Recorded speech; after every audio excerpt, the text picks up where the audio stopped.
नमस्कार साथियों, आज मैं इस वीडियो के माध्यम से आपको यह बताने जा रहा हूं कि जब इंजेक्शन मोल्डिंग में हम टूल लोड करते हैं तो किस प्रकार करते हैं। जैसा कि आप यह देख रहे हैं, यह एक टूल रैक लोकेशन है और प्लानिंग के अनुसार हम यहां से एक टूल निकालते हैं और टूल को निकालकर हम टूल ट्रॉली पर रख लेते हैं और टूल ट्रॉली पे टूल को रखने के बाद हम उस टूल में आई बोल्ट लगाते हैं। जैसे कि आप देख रहे हैं, यह एक टूल ट्रॉली है और इसमें आई बोल्ट लगा हुआ है। आई बोल्ट के माध्यम से फिर हम क्रेन को व हुक को आई बोल्ट में फंसाते हैं तथा इस क्रेन की सहायता से टूल को हम मशीन तक लेकर जाते हैं। इसके बाद जब हमारा मोल्ड मशीन के पास आ जाता है तो सबसे पहले तो हम मशीन में टूल के अकॉर्डिंग जगह यानी कोर और कैविटी का जो बीच का मूवमेंट है उसे बढ़ा लेते हैं और जिसको हम कहते हैं थिकनेस को मेंटेन करना। तो थिकनेस को टूल की मेंटेन कर लेते हैं और टूल को सेंटर पर हम लेकर आ जाते हैं। फिर इसके बाद टूल में हम एक सेंटर रिंग होता है जो कि नोजल के सेंटर को और टूल के मैच कराता है। तो वह हम एक सेंटर रिंग टूल पर और मोल्ड की डाई पर लगा देते हैं जिससे कि डाई और कैविटी प्लेट का फिटमेंट आसानी से हो सके। जब यह प्रोसेस हमारा कंप्लीट हो जाता है तो हम गेट को बंद कर देते हैं। फिर इसके बाद मॉनिटर में जाकर टूल सेटिंग को हम सेफ्टी सेटिंग में डाल लेते हैं और इसके बाद धीरे धीरे हम टूल की थिकनेस को टूल के अकॉर्डिंग मेंटेन करते हैं। जब टूल की थिकनेस धीरे धीरे मेंटेन होने लगती है, जैसे कि आप देख रहे हैं अभी यहाँ पर टूल की थिकनेस धीरे धीरे टूल के पास यानी जो आपकी कोर प्लेट है वो टूल के पास धीरे धीरे आ रही है। जब वो प्रॉपरली आ जाएगी इसके बाद फिर हम टूल की सेटिंग को पुनः करेंगे। अब यहाँ पर हमारी सेटिंग परफेक्ट हो गई है। अब यहाँ पर हम थिकनेस को लॉक कर देंगे और जब हम थिकनेस को प्रॉपरली तरीके से लॉक कर देते हैं इसके बाद फिर हम आगे का क्लम्पिंग पोजीशन शुरू करते हैं।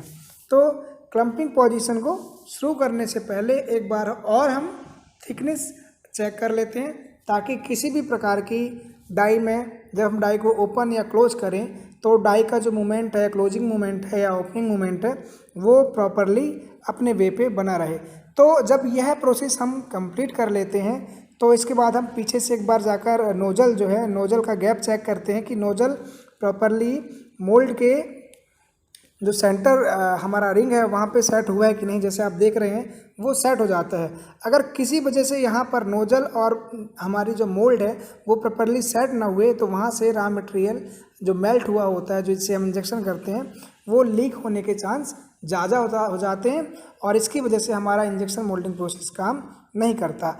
अब मशीन को हम मैनुअली सेटिंग में कर लेते हैं और इसके बाद फिर हम टूल की जो हमारी प्लेट थी जिसे हम टाई बार भी बोलते हैं उस पर क्लम्पिंग करना शुरू कर देते हैं।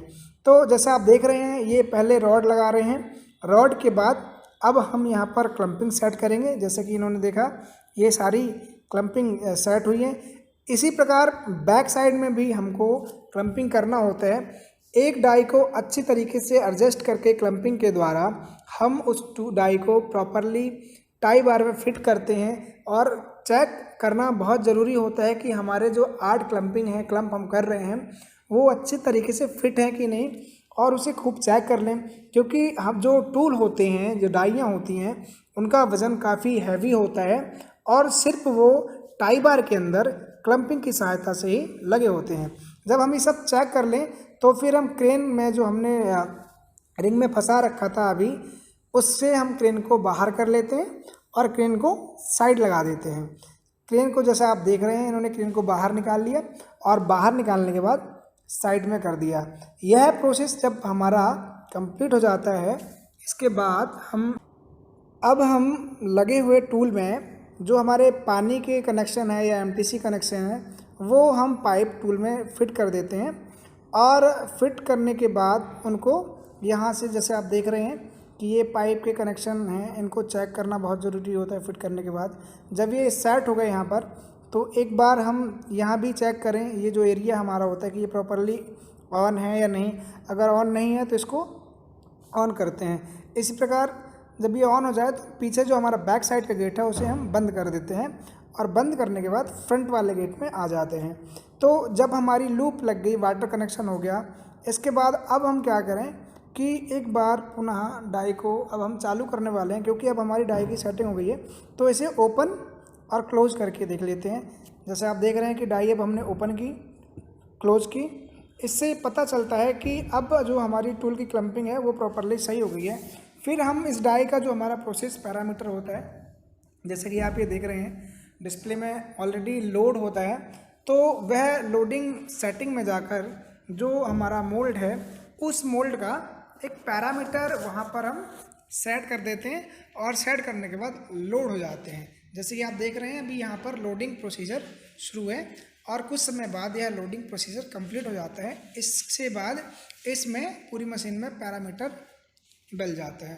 तो जो यह पूरा प्रोसीजर होता है यह टूल लोडिंग का होता है और इसके आगे से फिर मशीन चालू हो जाती है। Thank you.